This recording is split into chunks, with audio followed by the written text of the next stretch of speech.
Tan season 2 ஓட episode 2 தான் இன்னைக்கு நம்ம பிரேக் டவுன் பண்ண போறோம். சோ ஓவரா பேசாம வீடியோக்குள்ள போயிடலாம். பட் அதை பாக்குறதுக்கு முன்னாடி welcome back to our channel. நீங்கள் பார்த்து கொண்டிருப்பது ஆர்கே கமெண்ட்ரி. நான் தான் உங்க ஹோஸ்ட் ஆர்கே. சோ வீடியோ ஆரம்பிச்சிடலாம். போன எபிசோடு எண்டிங்கில் அந்த மண்புலோட்டிருந்து தப்பிக்கிறதுக்காக ஜிஜி, ஒக்கரன், மோமோ 3 பேரும் பக்கத்துல இருந்த ஒரு வீட்டில் போய் மறைஞ்சுக்கிறாங்க. அங்க பார்த்தா வித்தியாசமான ஒரு வெளிச்சம் ஒக்கரன் அண்ட் மோமோ 2 பேருமேலுமே பட 2 பேரும் தரையில படுத்து துடிக்க ஆரம்பிக்கிறாங்க. அப்போ ஒக்குரும் டர்போகிரானியா டிரான்ஸ்ஃபார்ம் ஆகி உடனே ஜிஜியை அட்டாக் பண்ண வரான். ஆனா திடீர்னு என்னாச்சுன்னு தெரியல, ஒக்கரன் தன்னைத்தானே ஹேட் பண்ணிக்க ஆரம்பிக்கிறான். ஜிஜியும் அதை தடுக்க பாக்குறான். ஆனா அவனை தள்ளி விட்டு ஒரு கத்தி எடுத்து ஒக்கரன் தன்னைத்தானே குத்திக்க போக உடனே ஜிஜியும் அதை தடுத்துட்டு என்னடா பண்ணிட்டு இருக்க, என்னடா ஆச்சு உனக்கு அப்படின்னு பாத்துட்டு இருக்க. இந்த பக்கம் அந்த மண்புழுவும் இவங்க இருக்க இடத்த கண்டுபிடிச்சு அட்டாக் பண்ண ஆரம்பிக்குது. இது எப்படி நாங்க இருக்க இடத்த கண்டுபிடிச்சிச்சு அப்படின்னு ஜிஜி ஒரு கப்பு தூக்கி போட அந்த மண்புழு கப்பு விழுந்த இடத்துல அட்டாக் பண்ணுது. அப்போதான் ஜிஜிக்கு ஒரு விஷயம் புரிய வருது. இந்த மண்புழு இவங்க சத்தத்துக்கு ஒன்னும் ரியாக்ட் பண்ணல, இந்த வீட்ல இருந்து வர சவுண்ட் வைப்ரேஷனால தான் அட்டாக் பண்ணுது அப்படின்னு. இங்க ஒக்கரன் தன்னைத்தானே போட்டு தள்ள ட்ரை பண்ணிட்டே இருக்கான். ஜிஜியும் அதை தடுத்து என்னடா பண்ணிட்டு இருக்க, என்னதாண்டா ஆச்சு உனக்கு அப்படின்னு கேட்க, என்ன தடுக்காத, என்ன சாக விடு அப்படின்னு ஒக்கரன் சொல்ல, அப்பதான் ஜிஜிக்கு இன்னொரு விஷயம் ஞாபகம் வருது. ஜிஜியோட பேரண்ட்ஸுமே இந்த மாதிரி சாக ட்ரை பண்ணும்போது ஜிஜி அவங்களை காப்பாத்தினதுக்கு அப்புறமா இதையே தான் சொல்லியிருப்பாங்க. ஆனா இவங்க ஏன் இப்படி பண்றாங்க,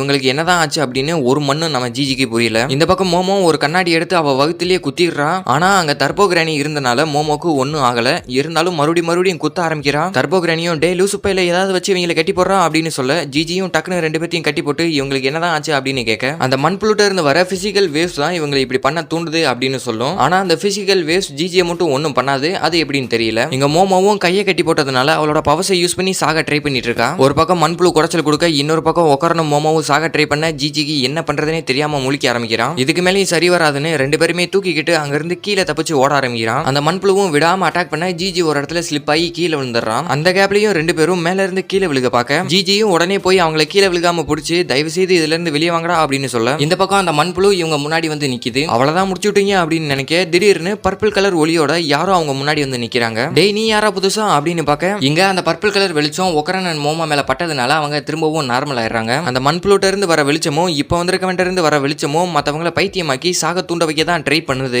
ஆனா இப்போ அந்த 2 வெளிச்சமும் மெர்ஜ் ஆனதுனால அது இப்போ கேன்சல் ஆயிடுச்சு. இருந்தாலும் அவனோட கண்ணை மட்டும் யாரும் பாத்துறாதீங்கடா அப்படின்னு டர்போகிரானி சொல்ல, உடனே ஒக்கரனும் எல்லாமே புரிஞ்சு அப்படின்னு டர்போகிரானியா டிரான்ஸ்ஃபார்ம் ஆகி அவனோட முழு வேகத்துல அந்த மண்புழுவை அட்டாக் பண்ண அந்த மண்புழுவோட தலை தனியா வந்துரும். அவ்வளவுதான்டா அப்படின்னு பாத்துட்டு இருக்க திடீர்னு அந்த மண்புழுவோட தலை ரீஜெனரேட் ஆக ஆரம்பிச்சிருது. இது சரிப்பட்டு வராது அப்படின்னு அங்க இருந்து எல்லாரும் தப்பிச்சு ஓட அந்த பர்பிள் கலர் பையன் ஜிஜிக்கு முன்னாடி வந்து அவனோட கண்ணை பாத்துறான். உடனே ஜிஜிக்கு அந்த பையனோட பிளாஷ்பேக் ஓபன் ஆகுது. பல வருஷங்களுக்கு முன்னாடி இந்த பையனை தன்னந்தனியா ஒரு ரூம்ல அடைச்சு வச்சிருந்திருக்கானுங்க. இவனுக்கும் மத்த பசங்கள மாதிரியே எல்லாரும் கூடவும் சேர்ந்து விளையாடுறதுக்கு ரொம்பவே ஆசையா இருந்திருக்கும். பட் அவனை அந்த ரூம்லயே அடைச்சு வச்சிருந்ததுனால அவனும் தனிமையிலேயே ரொம்பவும் வாடி போய் மத்தவங்க கூட விளையாடுற மாதிரி கற்பனையிலேயே காலத்தை ஓட்டிட்டு இருந்திருக்கான். அப்படியே போயிட்டு இருக்க ஒரு நாள் அந்த எரிமலை வெடிக்கிற சமயத்துல கிடோ ஃபேமிலியை சேர்ந்தவனுங்க அவங்க கடவுளுக்காக இவனை பலி கொடுத்துருவானுங்க. சாகும்போது கூட மத்தவங்க கூட ஒரு முறையாவது விளையாட முடியாதா அப்படிங்கிற ஏக்கத்திலேயே இறந்து போயிடுறான். அதனாலேயே அவன் ஆவியா மாறி ஒரு ஃபேமிலியை போய் பாக்குறான். அந்த ஃபேமிலியில இருக்க பையனும் இவனை பார்க்க அடுத்த சீன்லயே அந்த பையனோட பேரண்ட்ஸ் இறந்து போயிடுறாங்க. அப்படியே அவன் இன்னொரு ஃபேமிலியை போய் பார்க்கறான். மறுபடியும் அந்த ஃபேமிலியில இருக்க பையன் இவனை பார்க்க அவனோட பேரண்ட்ஸும் இறந்து போயிடுறாங்க.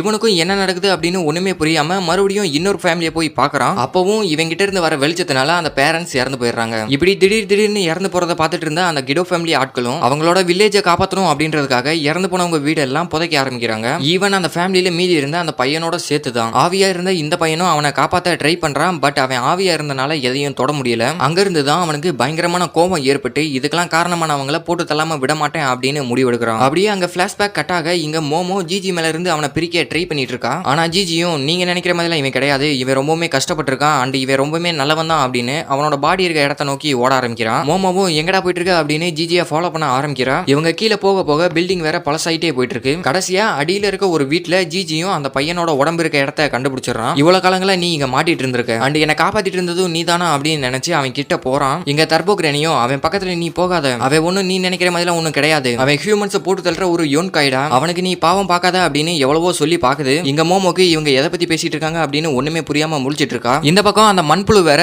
ஏதோ ஒரு லைட்னிங் அட்டாக் மாதிரி பண்ணுது. அதுல அவங்க 3 பேருமே தடுமாறி கீழே விழுக உடனே அந்த மண்புழுவும் லிக்விட் மாதிரி ஏதோ ஒண்ணு அவங்க இருந்த இடத்துல துப்புது. அந்த லிக்விடும் அவங்கள அசைய விடாம புடிச்சுக்கிறது. இங்க இவ்வளவு கலவரம் நடந்துட்டு இருக்கு. அந்த ஒக்கரன் எங்கடா போனா அப்படின்னு பார்த்தா பயவுல ஃபுல் பவரை யூஸ் பண்ணதுனால அசைய கூட முடியாம ஒரு இடத்துல பேரலைஸ் ஆகி கிடப்பான். இங்க அவளோட பவர்ஸை யூஸ் பண்ணி அதுல இருந்து வெளியே போக ட்ரை பண்றா. பட் அவளால முடியல. உடனே ஜிஜியையும் ஹெல்ப் பண்றதுக்கு கூப்பிடுறா. ஆனா ஜிஜியை அந்த பையன் கொஞ்சம் கொஞ்சமா அவனோட கண்ட்ரோல்ல எடுக்க ட்ரை பண்ணிட்டு இருக்கான். அப்போ ஜிஜியோட கான்சியஸும் டக்குன்னு அந்த பையனை அடைச்சு வச்சிருந்த அந்த இடத்துக்கு கூட்டு போகுது. அங்க பார்த்தா அந்த பையன் ரொம்பவுமே பரிதாபமான நிலையில இருக்கான். அதை பார்த்த ஜிஜியும் என்ன மன்னிச்சிரு, எல்லாரும் உன்னை வெறுத்து ஒதுக்கி இருக்காங்க, ஈவன் நான் கூட உன்னை பார்த்து பயந்துருக்கேன், ஆனா அது உன்னோட தப்பு கிடையாது, நீ ரொம்பவுமே கஷ்டங்களையும் வலிகளையும் அனுபவிச்சிருக்க அப்படின்னு சொல்ல அந்த பையனும் விளாடணும் விளாடணும் எல்லாரும் கூடவும் சேர்ந்து விளாடணும் அப்படின்னே சொல்லிட்டு இருக்கான். உடனே ஜிஜியும் சரி வா விளையாடலாம், உன்னோட லைஃப் இதோட முடியல, உன் கூட எவ்வளவு நேரம் வேணாலும் விளையாடுறதுக்கு நான் இருக்கேன் அப்படின்னு சொல்ல அந்த பையனும் ஒரு வழியா நீ சொல்லிட்ட அப்படின்னு ஜிஜியை மொத்தமா அவனோட கண்ட்ரோல்ல எடுத்துறான். இங்க தர்போகிரானியும் முட்டா பையில நான் எவ்வளவு சொன்னேன் அவனை நம்பாத அப்படின்னு, இப்ப பாரு என்ன ஆச்சு அப்படின்னு ஒரு பக்கம் கத்திட்டு இருக்கும். இந்த பக்கம் அந்த மண்புழு வேற இவங்களை திரும்ப திரும்ப அட்டாக் பண்ணி டக்குன்னு மோமோவை சாப்பிடறதுக்காக வரும். அப்போ டக்குன்னு ஜிஜியும் அந்த மண்புழுவை போட்டு பொழந்து எடுத்துட்டு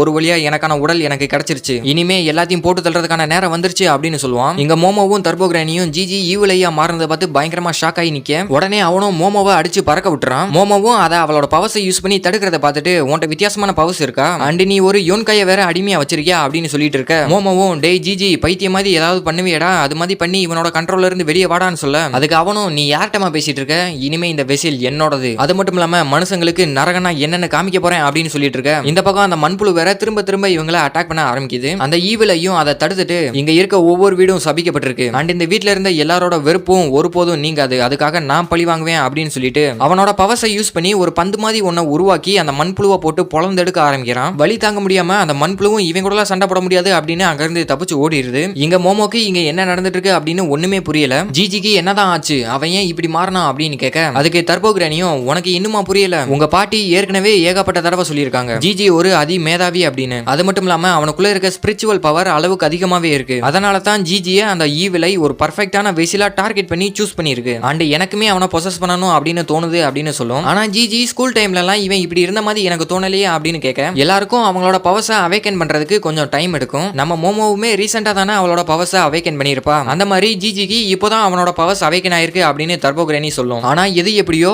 இப்போ ஜிஜியை கண்ட்ரோல் பண்ணிட்டு இருக்கவே நம்ம சைடு இல்ல அப்படின்னு சொல்லிட்டு இருக்கும்போதே மறுபடியும் மோமோவை அட்டாக் பண்ணி அடிச்சு பறக்க விட்டுறான். அண்ட் ஃபைனலா அந்த பாலை வச்சு ஒரே அடியில மோமோவோட கதையை முடிச்சிடலாம் அப்படின்னு அவனும் அதை கிக் பண்ண மோமோவும் அவ்வளவுதான் என்னோட கதை முடிஞ்சு அப்படின்னு பார்க்க அப்போ கரெக்டா ஒக்கரும் நாங்க என்ட்ரி கொடுத்து தக்காளி மோமோ மேலேரா கையை வைக்கிற உன்னை சும்மா விட மாட்டான்டா அப்படின்னு நம்ம ஒக்கரனுக்கும் அந்த ஈவிலைக்கும் ஃபைட் கிக் ஆஃப் ஆகுறதோட இந்த ஒரு எபிசோடு முடியுது. அண்ட் சீரிஸ் பயங்கரமா போயிட்டு இருக்கு, தொடர்ந்து ஃபாலோ பண்றதுக்கு நம்ம சேனலை ஃபாலோ பண்ணிட்டே இருங்க. அண்ட் இந்த வீடியோ பத்தின உங்களோட வியூஸ் அண்ட் தாட்ஸை கமெண்ட் பண்ணிட்டு அந்த லைக் பட்டனை தட்டி விடுங்க. அண்ட் உங்களை அடுத்து ஒரு தாறுமாறான வீடியோல சந்திக்கிறேன். அது வரைக்கும் உங்களிடமிருந்து விடைபெறுவது நான் உங்கள் ஹோஸ்ட் ஆர்கே.